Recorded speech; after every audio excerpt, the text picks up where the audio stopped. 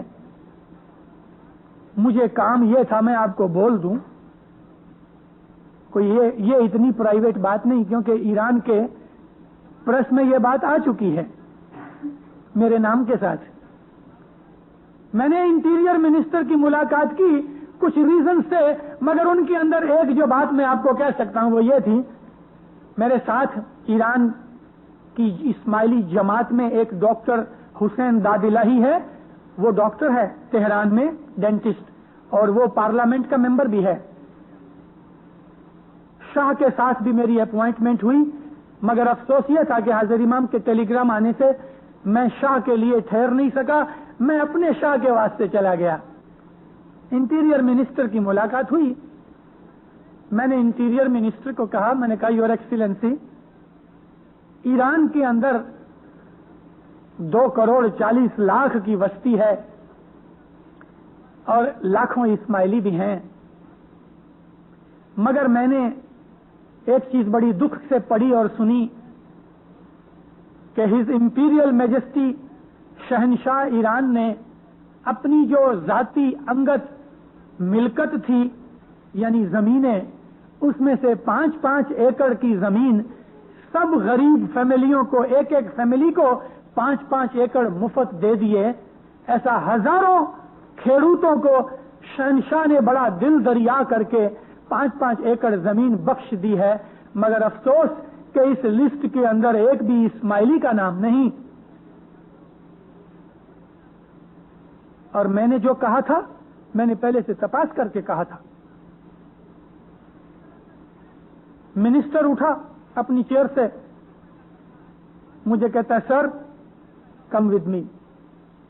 لے گیا پچھلے روم میں، اتنا بڑا ہال، بڑے بڑے میپس لگے تھے، بڑی سی لکڑی اٹھائی اور ایران کے میپ کے اوپر مجھ کو کہتا ہے یہ ایران ہے. میں نے کہا ہاں. کہتا ہے آپ کو پتا تو ہے ہی کہ ایران میں 2 کروڑ 40 لاکھ آدمی ہیں. میں نے کہا ہاں. بھلا اسماعیلی کتنے ہیں؟ میں نے کہا 5-1 لاکھ ہوں گے. کہتا نہیں آپ کی بھول ہے، ہماری اعداد و شمار سے فگر سے 10 لاکھ اسماعیلی ایران میں ہیں. اور دیکھو اسماعیلی ادھر بستے ہیں، ادھر بستے ہیں، ادھر بستے ہیں، ادھر بستے ہیں، ادھر بستے ہیں. اور سچ بات تھی کیونکہ میں یہ ساری ٹرپ کر کے آیا تھا. 3 ویک کی میں نے یہ ساری ٹرپ ماری تھی اور رشیا کے اندر بھی میں گیا تھا. مجھے کہتا ہے کہ یہ آپ نے دیکھا ادھر ادھر اسماعیلی ہیں. اب میں آؤ آپ کو ڈاکیومنٹس بتاؤں. مجھے کہتا ہے 1/3 ایران کا سارا جو ایریا ہے belongs to Aga Khan personally. اکھے ایران دیش کا تیسرا بھاگ جو ہے نا 1/3 ایران، وہ آغا خان کی ملکت ہے. ہم کھوجے سمجھتے ہیں کہ ادھر 5-25 سینٹ دیتے ہیں، یہ 100 شلنگ کی مہمانی دیتے ہیں تو آغا خان امیر ہو گیا، پیسے والا ہو گیا ہمارے پیسے سے. میں حیران ہو گیا، ہکا پکا رہ گیا، میرے کو خود کو معلوم نہیں تھا.